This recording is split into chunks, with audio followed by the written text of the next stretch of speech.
കേരളത്തെ നവംബർ 1-ന് അതിദാരിദ്ര്യമില്ലാത്ത സംസ്ഥാനമായി പ്രഖ്യാപിക്കുമെന്ന് മുഖ്യമന്ത്രി പിണറായി വിജയൻ. പ്രഖ്യാപനം നടത്താനുള്ള നടപടികൾ സർക്കാർ സ്വീകരിച്ചു വരികയാണെന്നും മുഖ്യമന്ത്രി പറഞ്ഞു.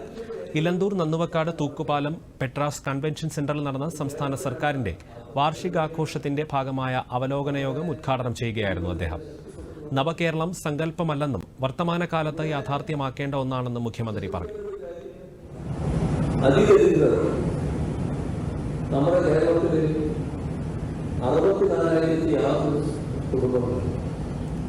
ആ അതിദരിദ്ര കുടുംബങ്ങളെ അതിദരിദ്രാവസ്ഥയിൽ മോചിപ്പിക്കാനുള്ള ദൗത്യം നമ്മുടെ സർക്കാർ ഏറ്റെടുത്തു. അതിന്റെ ഭാഗമായി ഈ വരുന്ന നവംബർ 1-ന് രാജ്യത്ത് അതിദരിദ്രമില്ലാത്ത ഒരു സംസ്ഥാനമായി